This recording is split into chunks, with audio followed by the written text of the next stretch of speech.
in this compulsion against the Jewish people. From the mid-30s, from 1936 on, Hitler and his propaganda sections made a great effort to win over the Arab peoples of the Middle East. We see that the undisputed leader of the Palestinian Arab national movement of the 1920s, 1930s and 40s, Haj Amin al-Husseini, the Mufti of Jerusalem, was a fervent admirer of Adolf Hitler. The Mufti was one of the founders of the radical Islamic movement, and Hitler saw at once that this man not only could serve his purpose, but wanted to serve his purpose. There is a very important meeting between Hitler and the Mufti of Jerusalem on the 28th of November 1941, of which we have a full protocol. And what Hitler explains is that this is first and foremost a war of extermination against Jewry, and he tells him to lock this secret in his heart. He is revealing it to the Mufti. It's extraordinary he should choose the leader of the Palestinian Arab National Movement for this revelation, which is in an official German document.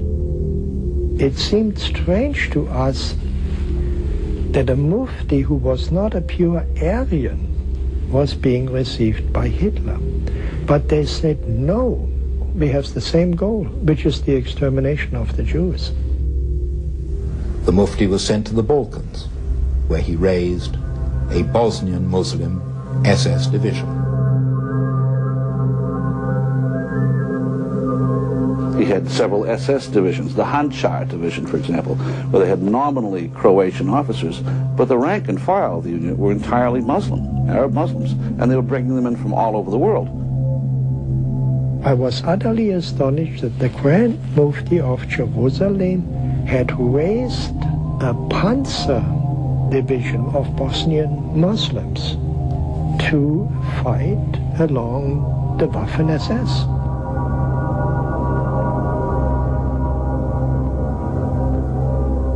The fanatic Muslim world and Hitler both agreed that no ideology can exist beyond theirs. It's all-encompassing. A secular dogma like Nazism is less dangerous than this Islamofascism that we see today. It's less dangerous because Islamofascism has a religious twist to it. It says God the Almighty ordered you to do this, not the Führer, you know. So it is way more dangerous. It's trying to grow itself in 55 Muslim states. So potentially, you could have a success rate of several Nazi Germanys if these people get their way. Islam is presented in many of the American media outlets as being peaceful, but yet the actions of the people are so very violent. Tell us, tell our audience the extreme hatred that you have seen, not read about, but things you have seen demonstrated by Islamics against the Jewish people. I remember when I was doing my research, Pastor, going to Hebron even. I saw a bus being stoned by the Palestinians with bars and wire mesh. And I asked myself, this was after I left to the States, I asked myself, why are the Jews not allowed to live amongst us? I remember myself even nearly lynching an Israeli soldier. My friend was pounding a nail in his head. You see in Ramallah Square, in the capital of, quote, Palestine, that the Americans helped create and the world helped create. You see thousands and thousands of men in the square of Ramallah carrying body parts of a so-called collaborator. Somebody maybe was sympathizing with Israel. They took his guts out, his heart, his kidney, and put it in a platter. And you see the men and the children carrying the body parts, praising Allahu Akbar in a frenzy fashion, in a euphoric fashion. And the videotape clearly shows it. My country, Pastor, has become the night of the living dead, literally. not allegorically. What we accuse the Jews of, the blood libel, the Daracola, will supposedly Sharon manufactures Arab blood so he can feed it, give it to the rabbis. What we accuse the Jews of, we carried out literally.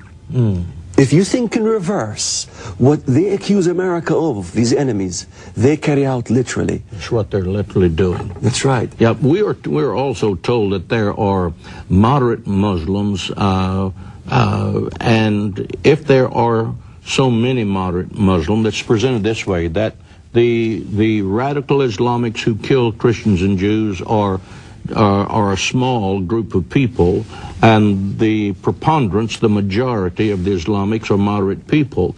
But the question is, where is the voice of the moderate people? I can understand why the people in Saudi Arabia don't speak up, because they would be beheaded. But what about those in America who are supposed to be moderate? They can do what they wish in this country. They can burn the flag of the United States in Washington, D.C. With all of that freedom, why don't they speak up?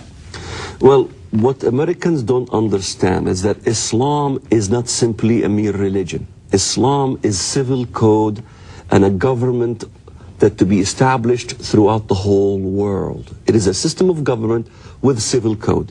So let's ask an American and say, well, would the Northern Alliance of Afghanistan be moderate? Well, they would say yes, they supported the United States against the Taliban. So who are the fundamentalists? Well, you would say the Taliban is the fundamentalist. However, when an Afghan converted to Christianity, it doesn't matter whether the person is moderate, whether he is pro-Northern Alliance, or whether the Afghan is pro-Taliban. Everybody wanted this convert dead. So we must understand there's a distinction here. What we consider moderate, what we consider fundamentalist. Even the moderate Muslims adhere to the civil code of Islam, Sharia.